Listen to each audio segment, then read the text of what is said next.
Sobat PGI, kita kembali bertemu dalam acara Suara PGI bersama saya Jerry Sumampo. Berita-berita atau pesan-pesan dari Salemba 10 Jakarta. Dalam rangka menyambut Hari Kartini, kali ini kita akan bicara tentang Kartini di era digital. Kira-kira begitu ya, percakapannya nanti akan berkembang. Dan sudah hadir bersama saya dua orang perempuan hebat. Yang pertama dari PGI ada Ibu Pendeta Chrise Gosal, Wakil Sekretaris Umum PGI. Selamat datang Ibu Chrise. Selamat sore Terima Bung kasih Jerry. Sudah kita ketemu lagi di acara Bung. ini ya. Baik Bung. Lalu ada satu narasumber lagi yang istimewa, Mbak Ratna Batara Murti ya. Munti. Mbak Ratna Batara Munti. Ini aktivis perempuan yang saya kira kita sudah tahu ya, sudah dikenal dan sekarang aktif di LBH Apik ya. Iya, masih di LBH Apik. Masih di LBH Apik. Terima kasih Mbak Ratna. Iya, terima kasih. Kita akan berbicara sekarang tentang tentang perempuan, tentang Kartini masa kini, khususnya dalam konteks era digital ya. Kalau membayangkan Kartini di masa lalu dengan kebaya gitu ya, kemudian kita pikirkan dalam konteks digital seperti sekarang ini, agak menarik sebetulnya tema ini ya. Mungkin dari sisi penggunaan diksinya nggak connect dia. Ini Kartini itu bayangannya masa lalu gitu ya, lalu digital itu bayangannya kekinian banget gitu. Nah, saya ke Mbak Ratna dulu, baru itu ke Ibu Chrise ya. Siap. Untuk tahun ini ya, tahun 2022, ada nggak kekhususan kekhususan perayaan Hari Kartini, mungkin khususnya yang berkembang di kalangan teman-teman perempuan gitu. Misalnya dia mau fokus kemana, apakah dengan sengaja dia fokus ke bagaimana melihat perempuan dalam konteks era digital seperti sekarang ya, 4.0 atau 5.0 malah sekarang. Iya, ya harusnya kita rayakan ya berbagai kemajuan teknologi informasi yang membuka seluas-luasnya akses perempuan terhadap semua informasi gitu ya. Nah, jadi itu saya kira memang sesuatu yang sangat luar biasa yang jauh berbeda dengan situasi yang lalu ya. Nah, tetapi bukan berarti tanpa tantangan ya. Justru tantangannya selain hal yang luar biasa bisa kita manfaatkan, tapi juga ada yang tantangan yang memang membawa risiko juga ya gitu kalau kita nggak punya kesadaran atau literasi digital ya.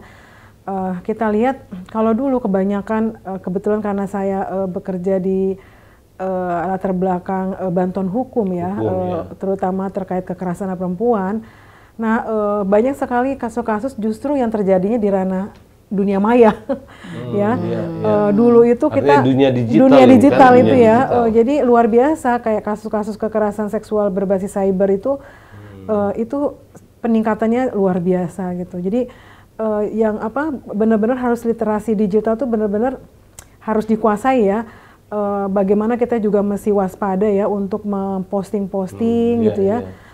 Dan juga persoalannya kan konteksnya belum maksudnya masih sama ya. Dulu kan juga situasi patriarki ya dialami oleh Ibu kita Kartini. Nah, sekarang konteks patriarkinya juga masih ada gitu ya.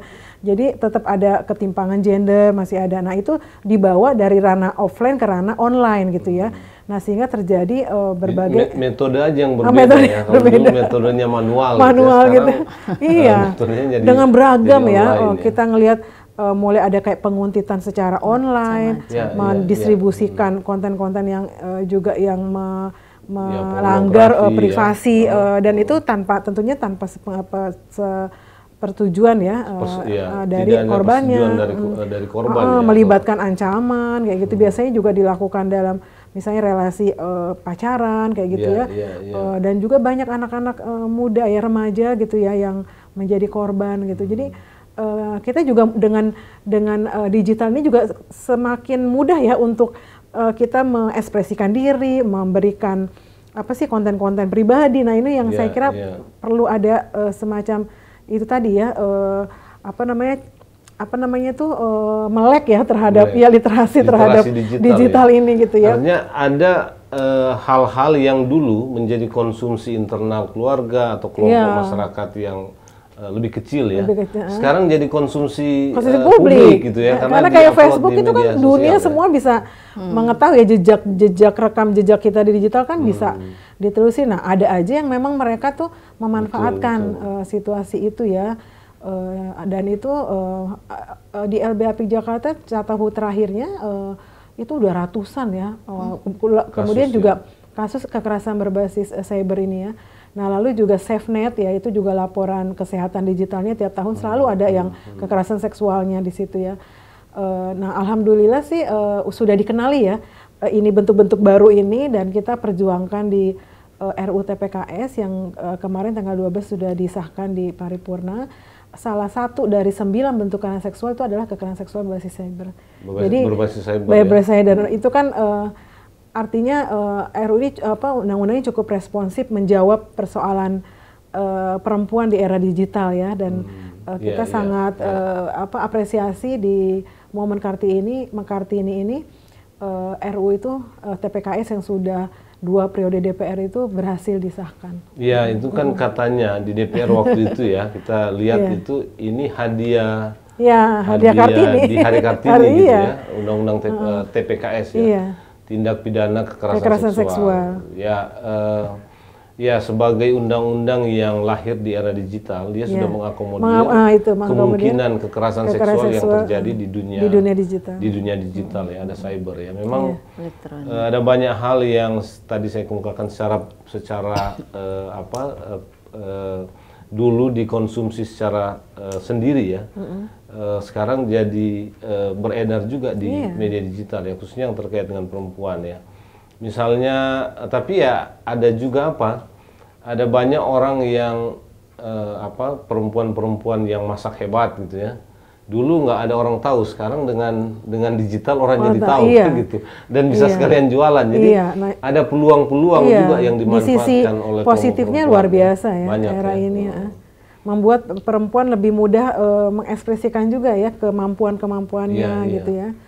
Ya, dan ada media yang lebih mudah gitu ya.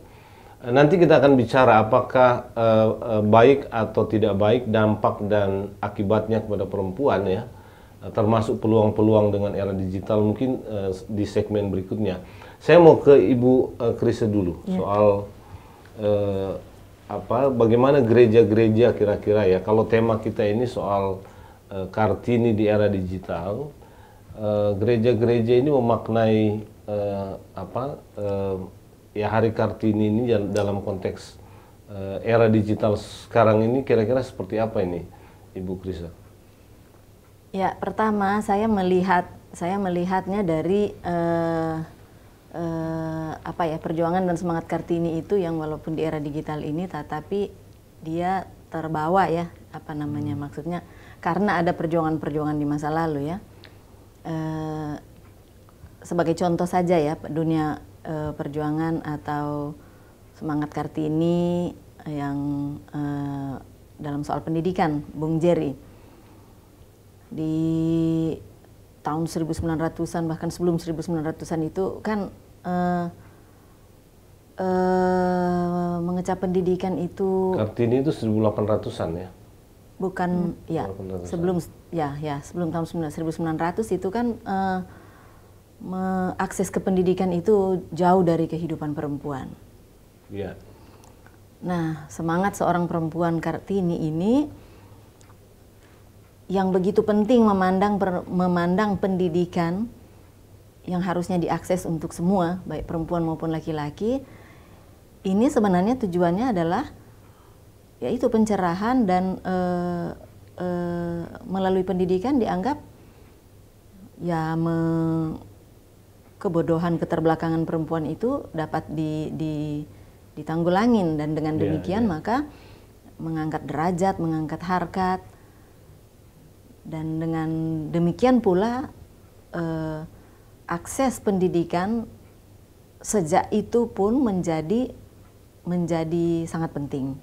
Dan kalau sekarang ini di era digital ini ya pendidikan tidak dapat lagi diklaim hanya dari institusi formal.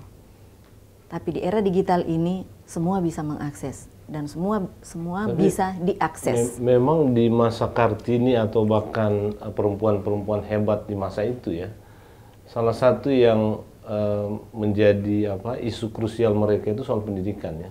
Misalnya di Minahasa itu ada Maria Walanda Maramis ya, yang memang menuntut perempuan itu harus dapat pendidikan yang sama dengan laki-laki gitu ya, supaya bisa jadi pemimpin, bisa jadi orang-orang yang berkarya juga di ruang publik kan ya, gitu betul, ya. Betul. Maria Nah, saya Walanda nggak tahu, Maramis. jangan-jangan ini yang menginspirasi gereja juga, makanya di kalangan gereja perempuan-perempuan itu dengan mudahnya bisa jadi pendeta gitu ya. Dan banyak kan di banyak gereja. Atau seperti apa kira-kira, Bu Pendeta? Ya, semangat seperti semangatnya seorang Raden Ayu Kartini ya, yang Bung Jerry sebutkan tadi, Maria Walanda Maramis, dia juga mulai memperjuangkan itu walau dengan pendidikan vokasional ya. Terampilan perempuan yang konteks pada waktu itu, walau pada waktu itu kita tahu bersama juga bahwa ada 1-2 perempuan yang masih bisa hitung dengan jari waktu itu, bisa mengecap pendidikan tinggi dari daerah ke Jawa. Ya, seperti misalnya ada dokter pertama dari sana, dari daerahnya Walanda Maramis, seperti itu. Jadi paling tidak semangat dari tokoh-tokoh perempuan ini telah menjiwai perjalanan sejarah bangsa kita untuk melihat bahwa pendidikan itu harusnya diakses oleh semua perempuan dan laki-laki perempuan dan laki-laki. Itu yang pertama. Lalu yang kedua, tadi saya menghubungkan dengan era digital saat ini ya, di mana kebebasan untuk mengakses berbagai bentuk pengetahuan dan pendidikan itu tak lagi tadi klaim sebagai milik atau hak dari institusi formal. Dan seharusnya ini juga membuka cakrawala pemikiran perempuan, ia telah dapat mengembangkan dirinya untuk mengakses segala bentuk pengetahuan itu. Yang dibawa oleh di era digitalis ini, yang pasti tidak menjadi sama lagi seperti dulu kala ya. Walaupun di institusi formal itu diperlukan, tetapi tidak hanya seperti itulah, saya kira tidak hanya. Dan saya kira itu juga yang sedang diperjuangkan sekarang ini ya, bahwa pendekatan-pendekatan pendidikan itu tidak lagi harus sama seperti di masa-masa lalu. Kita sering dapat itu, Bung Jerry. Ada semacam apa namanya kalau sindiran nggak di foto gambar-gambar seperti itu ya. Meme. Meme. Iya, saya pernah dikirimi. Jadi pendidikan pada 5-60 tahun yang lalu dengan kelas yang duduk. Dan sekarang itu hampir tidak ada beda. Nggak ada bedanya. Mungkin model dan metodenya beda, tapi penataan ruangan dan yang artinya modelnya masih sama ya. Ya, yang terkesan satu arah dari monolog ya. Seorang guru itu sepertinya model itu masih ada sekarang.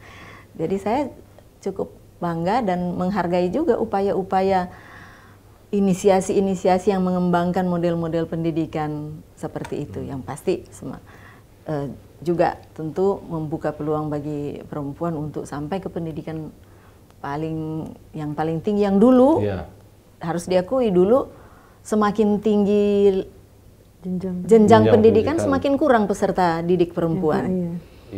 Tapi dengan semangat era Kartini dan tokoh-tokoh perempuan di bangsa kita ini, nah itu sekarang kita boleh menikmatinya. Begitu Bung Jerry. Nah, Mbak Ratna dan Bu Krise, kan sebetulnya salah satu kehebatan Kartini ya, kalau menurut saya yang laki-laki ini ya, dia mau bersuara katakanlah ya terhadap situasi budaya, lingkungan dan situasi sosial ketika itu yang dia rasa itu diskriminatif terhadap perempuan.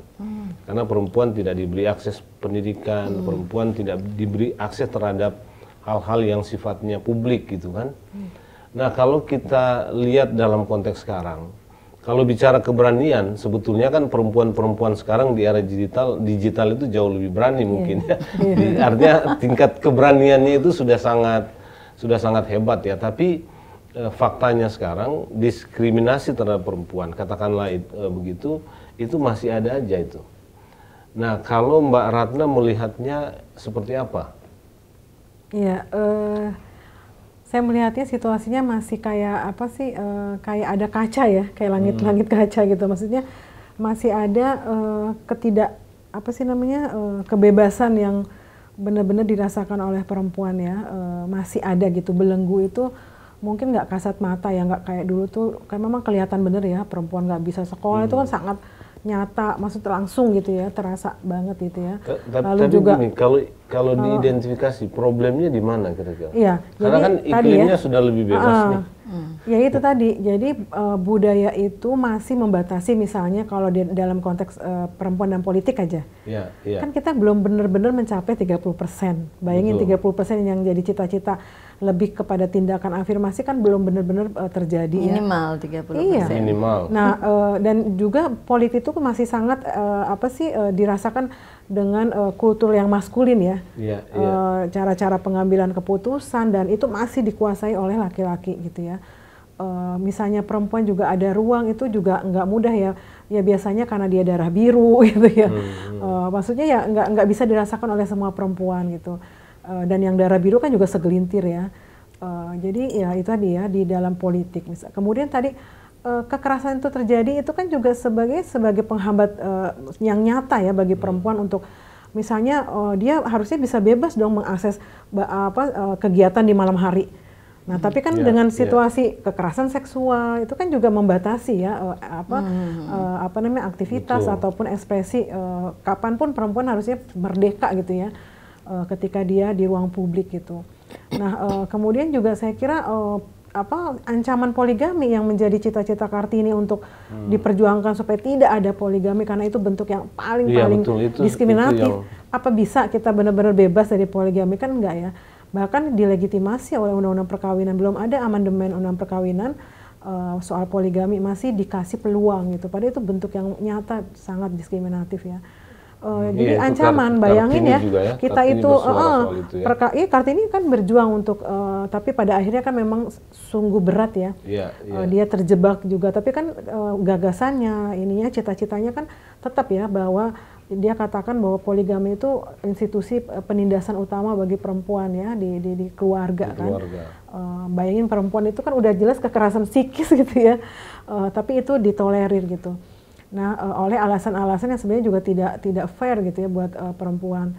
Nah, kemudian tapi yang soal poligami tadi ya, malah di era digital ini dia makin vulgar ya. Nah, ada itu yang secara terang-terangan malah mengekspresikan itu. Jadi sekarang justru poligami itu malah dierotisasikan gitu ya, malah dikembang-kembangkan, dikampanyekan seolah-olah perempuan itu menikmati poligami gitu ya. Padahal kan dari penelitian dulu saya sempat meneliti ya dari sekelompok yang memang menggaungkan ya, dulu kita terkenal tuh bahkan ada restoran poligami gitu ayam goreng gitu ya. Tapi yang terjadi kan penuh penderitaan ya. Jadi ketika istri pertama, kedua, karena kan sampai itu kan ya. Nah itu ketika dia merasa sangat sakit gitu ya batinnya, itu baca kitab suci gitu untuk. Jadi itu kan suatu yang saya kira benar-benar bertolak tidak sehat ya bagi perempuan ya. Dan itu pastinya hambatan untuk mereka menjadi emansipasi gitu ya, melakukan perubahan yang lebih baik ya. Nah kemudian juga perkawinan anak itu kan juga cita-cita Kartini dengan adanya pendidikan terhadap perempuan itu bisa menjauhkan, maksudnya tidak kan kalau tradisi yang dia mau dobrak kan anak perempuan ya udah setelah dia akil balik udah nikah nikah gitu karena nggak perlu pendidikan, tapi kan dia mendidik anak-anak perempuan sehingga kan usia perkawinannya juga tidak dini lagi gitu ya. Dan kita alhamdulillah berhasil ya tahun lalu ya 2019 tuh merevisi Undang-Undang Perkawinan sehingga usia perkawinan perempuan tuh dari tadinya 16 sekarang sama 18 jadi dewasa. kayak gitu, disamakan juga sama anak laki-laki. Iya, masih banyak masih banyak persoalan, tantangan yang harus dibenahi. Itu kayak langit-langit kaca, artinya kita kayaknya udah oke ya, udah ada pemimpin bupati perempuan, tapi ternyata di bidang politik pun juga masih gitu ya.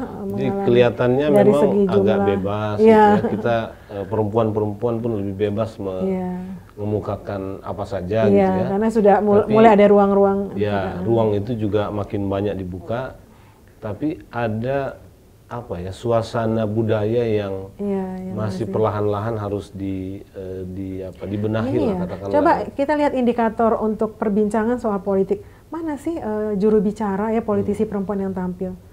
Kayaknya tuh politik jadi kayak hanya punya laki-laki kan. Kita lihat misalnya tamu-tamu di ILC selama ini misalnya kan itu kan dikuasai betul gitu perbincangan diskusi politik gitu.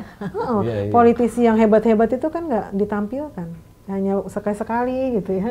Iya memang jadi masih jauh. Di dalam politik itu agak rumit ya, mereka sendiri yang merumuskan tapi mewujudkannya juga susah gitu ya. Dianggap bukan budaya, masih dianggap politik bukan hanya budaya laki-laki ya, masih seperti itu. Iya, mungkin suasana budayanya masih begitu. Masih begitu ya. Nah, kalau di kalangan gereja kira-kira Bu Pendeta, kemampuan perempuan untuk katakanlah melakukan sesuatu terobosan-terobosan yang selama ini menjadi wilayahnya laki-laki itu seperti apa? Kan mestinya di gereja relatif lebih maju ya. Apalagi kalau soal isu poligami, umumnya gereja itu kan tidak menyetujui poligami gitu ya. Tapi meskipun ada saja yang lakukan poligami, warga gereja tidak terang-terangan. Tapi maksud saya begini, kalau kita belajar dari Kartini, memaknai Kartini itu dalam konteks kehidupan bergereja sekarang, khusus terkait dengan isu perempuan itu sejauh mana kira-kira kemajuan atau tantangannya di kalangan gereja sekarang? Baik, Bung Jerry.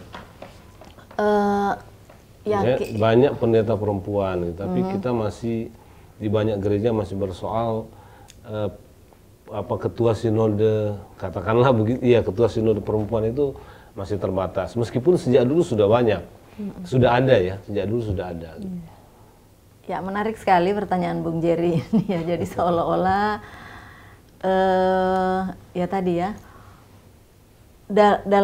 dalam ruang kesetaraan seperti ini kok ternyata kita masih menghadapi hal-hal masih ada, apakah dia terselubung, apakah dia terstruktur, masih ada diskriminatif. Saya kira saya juga tidak menyangkal hal ini, Bung Jerry. Di tengah-tengah komunitas gereja bahkan ya, maka kadang-kadang juga kita suka menyebut bahwa afirmatif 30% keterwakilan perempuan itu juga sangat tidak memberdayakan ya. Kalau lebih dari itu mengapa tidak? Karena toh yang Iya, saya potong sedikit ya dengan Pak Ratna juga. Itu kadang-kadang saya lihat sebagai jebakan itu, karena baik di kalangan perempuan juga terjadi, seolah-olah targetnya itu 30% aja. Padahal kalau 100% kenapa sih gitu? Jadi mungkin formulasi kampanye tentang 30% ini harus dirubah. Ini kan lebih tindakan afirmasi sebenarnya. Iya, ini afirmasi. Jadi sebetulnya bukan patokan. Bukan patokan. Iya, cara membacanya bukan kuota. Jadi patokan. Bukan partai kuota. Jadikan patokan. Itu maksud saya. Partai-partai jadikan patokan. Karena ini dinarasikan seolah-olah kuota cukup 30%. Nah, berhenti di situ. Kenapa kalau 100% kok? Iya, 50-50 lah. Tapi ya Bu Pendeta harus lanjut tadi. Sorry, saya potong. Jadi tadi seperti itu ya. Jadi orang suka main hitung-hitungan. Untung udah dikasih 30% seperti itu. Dia. Wah, ini error nih. Kalau sampai ada pemikiran begitu kan ini error nih. Jadi seolah-olah mendukung kesetaraan dan keadilan gender, tapi ternyata hanya seolah-olah. Dalam aksi nyatanya ya seperti itu. Itu pertama. Kedua, tadi dikatakan seharusnya di ranah gereja itu lebih memungkinkan. Ternyata nggak juga, Bung Jerry. Oh gitu ya? Ternyata tidak juga ya. Jadi seperti ini misalnya, selain belum diberikan peluang, ya, Tapi juga pembatasan-pembatasan yang terselubung itu masih ada. Contohnya dalam penempatan-penempatan, ya, penempatan tenaga perempuan itu. Kenapa penempatan tenaga laki-laki itu tidak ada pasal-pasalnya, tapi ketika penempatan perempuan ada pasal-pasalnya, ada pertimbangan-pertimbangannya. Jadi pembedaan diskriminasi yang sangat dan pertimbangan diskriminatif. itu agak nuansa diskriminatifnya ada gitu ya, tinggi ya. Terasa dalam sekali. itu, Nah, pertimbangannya. dalam banyak event gereja itu nampak sekali dalam sharing-sharing gereja. Baik itu sharing dari peserta perempuan sendiri maupun dari peserta laki-laki. Sebagai contoh ya, Biro Perempuan dan Anak itu kalau melaksanakan program itu selalu akan diminta perimbangan gender di dalam kepesertaan. Kalau diminta 2 itu biasanya dicantumkan sebagai afirmatif, dicantumkan pertimbangkan perutusan untuk Perempuan. keadilan gender tadi. Selalu seperti itu, laki-laki dan perempuan, laki-laki dan lama-lama kita berpikir kenapa kita harus afirmatif ini? Apakah seterusnya kita harus mencantumkan ini? Ada keterwakilan perempuan, ada. Ya itu karena masih dibutuhkan ternyata. Kalau tidak dibegitukan, yang datang adalah laki-laki semua. Sudah dibegitukan aja kadang-kadang masih terlupakan. Itu contoh, saya Bung. jadi mikir-mikir nih sebetulnya. Jangan-jangan kampanye 30% ini justru keliru ya. Itu karena membuat image di masyarakat kita pada umumnya atau mungkin di kelompok laki-laki itu bahwa ya jatah perempuan memang 30% gitu. Karena yang kuat kan itu ya gitu. Padahal kalau kita rujuk Kartini lagi, kan Kartini itu tidak berpikir waktu itu dalam konteks 30% ini. Dia mau supaya perempuan juga dapat pendidikan yang sama. Ya, cita-citanya ada kalau sekolah laki-laki perempuan. boleh sekolah, Ya. gitu, perempuan juga sekolah. Ya, itu cita-cita Kalau nggak Kartini. bisa dicampur laki-laki dan perempuan, buat sekolah perempuan sendiri kan begitu ya. Tapi perempuan mendapatkan yang sama dari apa yang didapat oleh laki-laki. Kira-kira. Perempuan mendapatkan juga yang selama ini mungkin dikondisikan menjadi cuma laki-laki aja boleh di situ. Gitu. Saya mikir-mikir jangan-jangan kampanye ini keliru ini karena dia membuat kita itu berpikir kepada jatah dan bukan begitu sebetulnya. Iya, bukan sama sekali nggak begitu ya. Karena kan kita udah dijamin ya di konstitusi semua kedudukan sama di muka hukum ya. Betul. Jadi harus terbuka akses gitu ya. Equality of access, equality of opportunity, dan equality of result gitu ya. Jadi dibuka dulu peluangnya, lalu juga semua syarat-syaratnya juga dibuka akses buat semua ya. Maksudnya syarat-syaratnya juga yang menjangkau terhadap situasi perempuan. Dan hasilnya pun harus sama dirasakan kan gitu ya hasilnya. Nah tetapi untuk sampai hasilnya tuh sama, karena situasinya tuh berbeda. Misalnya dari aspek politik kan dianggap politik itu kan dunianya laki-laki, politik tuh itu kotor kayak gitu ya. Jadi yang memang stigma yang selama ini dikembangkan di kultur kita kan gitu, dijauhkan perempuan dari politik ya. Politik itu dalam pengertian sederhana sebenarnya pengambilan segala keputusan kan. Jadi mulai dari tingkat RT, RW kan kita susah kan perempuan mengakses itu ya. Baru kalau sekarang tuh ada yang namanya istilahnya rembukan gitu ya. Dari mulai tingkat bawah udah mulai ya pelan-pelan dilibatkan perempuan. Tapi kan memang musrenbang itu ya. Musyawarah, rembuk. Tapi kan itu nggak mudah kan, itu perjuangan juga untuk perempuan tuh bisa mengakses itu ya. Nah, persoalannya gini, kenapa yang 30% sebagai tindakan afirmasi? Tadi itu karena pada faktanya secara sosial tuh memang situasi perempuan itu dari dulu dibedakan kan. Nah sehingga perlu ada kayak langkah-langkah khusus sementara. Tapi ini bukan mapan, hanya sementara. Jadi kalau misalnya kita ngelihat dengan ada 30% tuh mendorong supaya ini dong ada pendidikan politik buat perempuan gitu kan. Tetapi karena ini sementara ya kalau misalnya ada kita bisa 50% ya kenapa enggak gitu. Mengapa partai berhenti sampai di 30%? Jangan berhenti karena bukan kuota, ini lebih kayak diberikan situasi khusus gitu loh. Diberikan apa langkah-langkah khusus misalnya kayak kita kondisi di Papua, itu kan beasiswanya masih lebih banyak. 30% harus lebih banyak misalnya kayak gitu-gitu loh. Mestinya 30% ini menjadi syarat minimal minimal sudah terlibat. Iya, dan harus itu sebetulnya mutlak harus dipenuhi. Mutlak harus dipenuhi minimal. Betul. Nah, kita sudah di segmen terakhir ini, Mbak Ratna dan Bu Krise. Kita akan lihat atau bicara terkait dengan kira-kira ke depan seperti apa gitu ya. Bagaimana era digital ini memberi dampak ya kepada perempuan gitu ya, baik dampak mungkin kita akan lihat kepada dampak positifnya. Peluang-peluang. Iya, artinya bagaimana perempuan-perempuan masa kini ini memanfaatkan atau masuk dalam era digital ini untuk tampil menerobos ruang-ruang publik ya, masuk ke ruang-ruang publik sehingga mungkin perlahan-lahan pembedaan, diskriminasi yang tadi kita bicarakan itu perlahan-lahan makin terkikis. Nah, siapa dulu? Mungkin Mbak Ratna dulu. Ya, Bu Krise. Iya.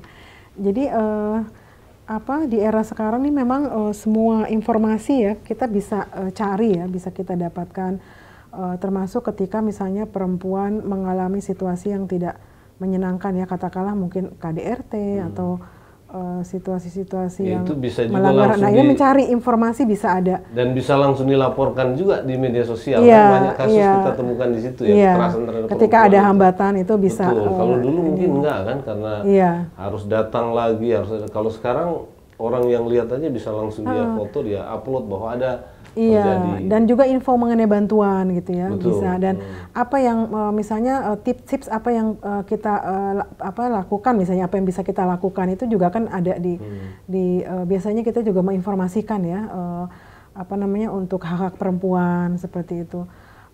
Soal hukum apa yang bisa digunakan kayak gitu ya, undang-undang apa gitu maksudnya ya. Jadi itu lebih memungkinkan perempuan itu mendapatkan informasi ya di era sekarang dibandingkan sebelumnya. Itu yang peluang yang paling positif ya. Jadi kan informasi ini penting banget ya. Nah juga saya kira tadi ya harus juga di satu sisi itu bagaimana juga berstrategi untuk tidak terjebak ya. Misalnya kita harus juga memilih konten-konten apa yang yang bisa dibaca atau yang memang harus ditinggalkan. Misalnya kayak hoax lah atau yang atau yang informasi soal agama tapi sebenarnya itu dari segi kontennya aja itu sudah melanggar nilai-nilai universal agama gitu ya. Misalnya apa iya agama mengajarkan kekerasan, apa iya agama itu mengajarkan intoleransi gitu ya. Nah itu yang saya kira tantangan, kita juga harus bisa memilih konten-konten yang memang lebih mencerdaskan gitu, nggak terjebak yang justru kita malah jadi pembodohan gitu. Jadi ini sekarang nih kita kan di era dimana kayak era mall ya, semua ada gitu, semua ada gitu ya. Dan itu kelebihan era sekarang, kita itu benar-benar terbuka dan bebas memilih. Nah sekarang kembali ke kita. Dan mudah juga. Dan mudah mengakses semua. Nah balik lagi ke kita gitu ya. Memang kita juga harus punya kesadaran untuk itu tadi, memilih yang benar-benar lebih bukan membodohkan kita tapi lebih mencerdaskan. Nah itu yang saya kira itu penting banget yang literasi digital itu ya bagi perempuan gitu ya. Ya itu kuncinya penting ya, literasi digital ya, termasuk sebetulnya memilih apa yang harus dia sampaikan di media sosial ya. Salah satu yang mungkin juga positif itu adalah membangun solidaritas itu dengan mudah juga kita bisa lakukan di ruang digital ya, apalagi kalau terhadap korban ya. Itu kan kita ingat dulu kalau ada kasus kekerasan seksual itu di posting di media sosial itu bisa langsung banyak pendukungnya ya. Jadi sekarang perempuan itu udah bisa dibilang sebagai bukan lagi domestik ya, bukan lagi makhluk domestik, sekarang mah udah makhluk publik semua kita. Betul. Dengan ada ruang digital itu kan ruang publik. Betul, makanya udah di depan mata. Kuncinya di literasi digital ya, bagaimana cerdas kita bermedia sosial ya, atau bermedia digital. Nah kalau Bu Krise gimana? Ke depan kira-kira seperti apa ini meneruskan ya, atau katakanlah memperkuat perjuangan Kartini masa lalu itu? Nah, kebetulan di PGI juga ada program yang sekarang sedang rutin, yaitu literasi digital. Dan Iya, dan juga ada khusus literasi digital bagi komunitas perempuan. betul. Menarik. Karena dengan adanya Dan kita sudah punya buku juga di PG betul itu. sekali, Cerdas bermedsos. bermedsos. Cerdas bermedsos. Jadi pilihan-pilihan sekarang ada dan tinggal tergantung pada komunitas perempuan sendiri untuk melihat peluang-peluang di era digital ini. Dia bisa menjadi agen perdamaian, dia bisa menjadi juga saluran perdamaian channel ya. Tadi agent lalu dia bisa menjadi channel hanya dengan memanfaatkan gadget di era digital. Bahkan dia bisa juga Bisnis juga kan? ya Keahlian. di samping ya betul sekali. Jadi di samping perempuan tuh sangat bisa akses untuk marketplace itu, ya. Tetapi dia juga bisa sebenarnya menjadi sebagai orang yang bertanggung jawab dalam mendidik keluarga untuk cerdas bermedsos. Contoh misalnya waktu itu kita menggaungkan agar hoax berhenti di gadget Anda. Artinya kalau Anda tahu itu hoax, berhentilah di gadget Anda. Karena era digital ini 1 detik Anda bisa teruskan ke 100.000 orang. Tetapi dengan cerdas bermedsos akan berhenti di gadget Anda. Lalu untuk bisa saling mempintarkan sesama, juga semua itu merupakan peluang-peluang. Nah itu adalah di literasi digital yang sekarang ditawarkan seperti itu. Jadi sekarang ada di tangan kita nih, akses pendidikan tidak lagi seperti dulu susahnya Kartini yang cita-citanya ada sekolah perempuan ya, dengan berbagai keberaniannya mengekspos sampai ke luar negeri itu luar biasa. Nah sekarang pilihan ada di tangan kita. Perempuan yang cerdas bermedsos, dia bisa menjadi pelopor perdamaian, dia bisa menjadi pendidik bagi keluarga dan lain-lain sebagainya, dan dia juga bisa melawan. Anak-anak sekarang kan nggak mungkin nggak pegang handphone lagi. Iya betul, apalagi generasi Alpha, Bung Jerry. Tapi sebaiknya kita mendampingi dan menjadikan ini sebagai sarana untuk cerdas bermedsos. Pendidikan. Seorang tokoh pernah mengatakan begini, gereja harus siap-siap panen generasi bungkuk. Generasi bungkuk, saya berpikir apa ini IQ atau apa ya, ternyata enggak. Dia bilang sesudah generasi alfa akan lahir generasi bungkuk yang sudah sangat jauh dari kita nih. Saya nih baby boomer nih.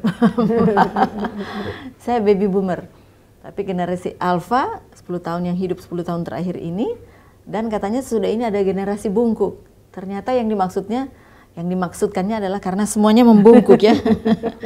Jadi dari nggak lihat ke sana lagi, lihat ke sini semuanya membungkuk. Hai, sampai ibunya, bapaknya, morning. Langsung jadi generasinya generasi bungkuk. Rupanya itu yang dimaksudkan. Tapi tidak apa, itu artinya sedang mempersiapkan kita untuk benar-benar siap. Kita sudah ada di era digital. Kita tidak lagi model pendidikan keluarga dulu kala. Begitu. Jadi peluang banyak sebetulnya dengan ada di tangan kita, era digital sekarang untuk katakanlah kelompok-kelompok perempuan meneruskan perjuangan Kartini dengan konteks sekarang. Nah, saya mau di bagian akhir ini saya mau ke tadi kita sebut di awal itu bulan ini ada hadiah undang-undang hadiah di hari Kartini, atau di bulan Kartini atau undang-undang TPKS. Nah, Mbak Ratna dulu saya kira. Nah, menurut Mbak Ratna ya, sejauh mana kira-kira undang-undang ini efektif dan mampu mengurangi kekerasan seksual yang terjadi terhadap perempuan atau juga anak-anak, khususnya anak-anak perempuan ya. Optimis nggak ini Mbak Ratna dan teman-teman? Tentunya kita harus optimis dong, karena ini perjuangannya panjang dan berhasil gitu ya. Kita senang sekali ya. Di tengah dulu yang kita rasakan berbagai fitnah hoax yang begitu beredar ya. Tapi maksud saya gini kan. Tapi akhirnya bisa dibahas. Kita bersyukur tentu ya, sudah banyak apresiasi. Tapi maksud saya begini, norma-norma atau isinya sebetulnya oke ya. Iya. Ya, oke, Iya. meskipun ada banyak catatan. Ada catatan dan tapi teman-teman. lebih banyak Oke. terobosannya. Nah, cuma kan selalu kita termasuk tadi kita bicara soal bagaimana implementasi ini. Nah, itu harus kita kawal memang. Ya, Jadi dalam iklim budaya yang masih patriarki.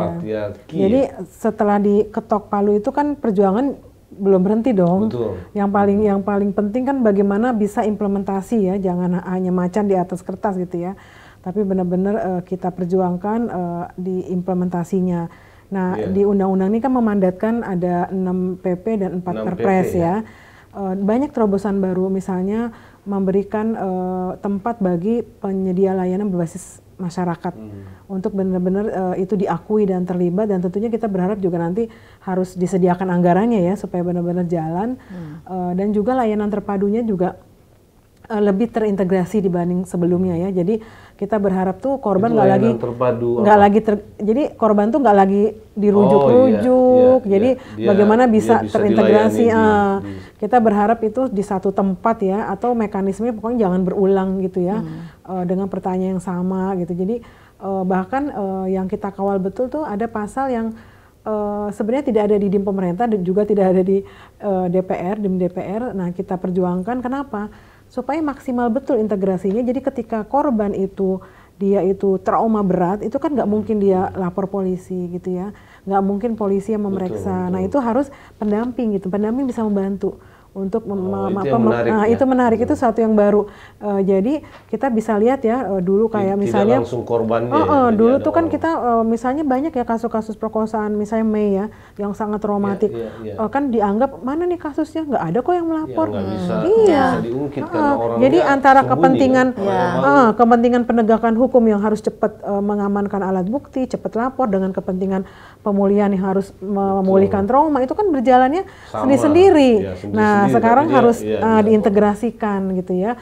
Bahkan koordinasi antara penyidik sama pendamping itu bisa menjadi bahan untuk bahan awal ya untuk misalnya penyidikan kayak gitu-gitu loh. Jadi dan Perma nomor 3 2017 yang untuk hakim supaya nggak menyudutkan korban kayak gitu ya. Nah, sekarang sudah diturunkan jadi undang-undang. Jadi levelnya bukan hanya Perma tapi undang-undang, dan itu tidak hanya hakim tapi mulai dari penyidik, mereka tuh nggak boleh lagi nyudutin korban. Ini mengikat semua penegak hukum. Dulu kita berjuangnya kan hanya Perma ya. Tapi sekarang lewat undang-undang ini berlaku untuk semua gitu ya. Dan belum lagi bentuk KS-nya kan juga lebih banyak. Kalau sekarang kan susah banget ya, kayak pelecehan seksual yang dialami sama kita dulu ya, kasus Baik Nuril ya, misalnya lewat yang lewat verbal, itu kan susah banget. Kan hanya yang di fisik ya, kontak fisik. Dulu, itu pun mesti ada bukti fisiknya. Kalau nggak sekarang undang-undangnya bisa ya pelecehan seksual secara verbal ya, jadi bentuk-bentuknya lebih luas gitu ya. Saksi korban aja udah bisa. Ya, alat buktinya juga lebih banyak ya, alat buktinya juga. Misalnya sekarang korban itu bisa ngasih keterangan dari jarak jauh, itu juga menarik. Direkam. Ini digital juga. Digital juga. Jadi rekaman ini termasuk sebagai alat bukti. Betul. Bayangin ya kalau misalnya kita trauma atau jauh gitu ya.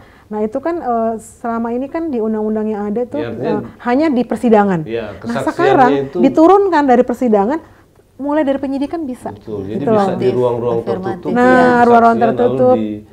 Disampaikan ke pengadilan. Kan kasus kekerasan seksual itu kadang-kadang orang memilih untuk tidak mau datang ke pengadilan. Nah, kalau ke pengadilan kan sudah ada Perma ya. Tapi ini sekarang lebih jauh. Jadi mulai dari penyidikan ke kepolisian. Nah, itu bisa dengan rekaman. Jadi optimis ya. Iya, mudah-mudahan tinggal sekarang mau nggak kita, maksudnya yang pemangku kepentingannya nih, jalanin nggak? Nah, itu yang harus kita kawal. Makanya tetap harus kita kawal. Iya, masyarakat sipil tuh nggak bisa beli kucing dalam karung lah misalnya, harus benar-benar barangnya itu dikawal. Dalam praktek selama ini ya kasus-kasus kayak begitu tuh rumit ya. Iya, rumit. Gitu. Kalau di kalangan gereja menyambut undang-undang TPKS ini seperti apa Bu Krisa? Optimis? Ya pasti bersyukur sekali lah Bung Jerry, sebab di kekerasan seksual di ranah gereja juga tidak dapat diingkari, itu terjadi dan kebanyakan adalah diam ya. Apalagi malah disembunyikan struktur gereja. seringkali, apalagi mempertahankan keutuhan. keutuhan. Ya. Bukan ya disembunyikan, dan lebih parah lagi itu diselesaikan dengan cara gerejani. Yang walaupun kelihatannya selesai. Sebelah itu kan cara damai, ini cara gereja ini ya. Cara gerejani. Jadi ada secara adat ya. Ada yang menyelesaikan berbagai kekerasan seksual secara adat, secara ini, secara itu. Tapi sekarang juga tidak dapat disangkal ada yang menyelesaikannya dengan cara gerejani. Pernah kan kita juga mengalami suatu saat pelaku kekerasan seksual hanya dimutasi, dianggap udah selesai. Secara gerejani menutup. Pindah tempat ini, mutasi kan pindah tempat, dijauhkan dari subjek atau objeknya. Nah itu dia, jadi justru memberi peluang di tempat yang baru, dianggap sudah selesai. Padahal justru memberi peluang predatornya di tempat yang baru, dianggap sudah selesai. Karena bisa damai antara pelaku dan korban. Ya gereja nih tadi itu. Gereja dengan bangga bisa mendamaikan, tapi ternyata tidak selesai bagi si korban. Sampai dia menutup mata baru selesai kan, seperti itu. Jadi disambut baik lah. Jelas komunitas gereja harus menyambut baik ini undang-undang ini, karena memang selama ini juga gereja menyuarakan itu. Mentok karena regulasi juga di banyak kasus ya yang didampingi gereja. Mentok di regulasi itu, dan mentoknya juga di bahwa bahwa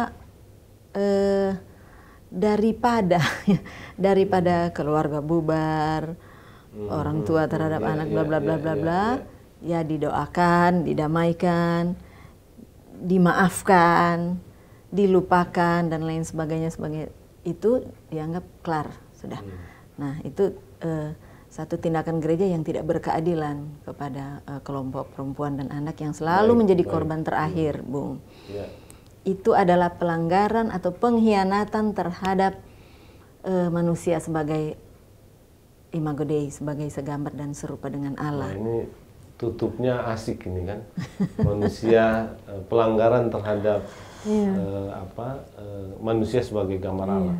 Mungkin saya menambahkan sedikit ya. Sedikit ya. Karena sudah. Jadi ini yang juga jadi terobosan itu diakuinya bentuk-bentuk kekerasan seksual yang karena relasi kuasa. Kan, relasi kuasa. Jadi eksploitasi seksual karena ada pemanfaatan relasi dan perbawa seseorang itu kemudian dia melakukan kekerasan tuh diakui betul. Di dalam undang-undang itu bisa dipersoalkan. Bisa dipersoalkan, iya. Bisa dilaporkan. Iya, bahkan pemaksaan perkawinan masuk.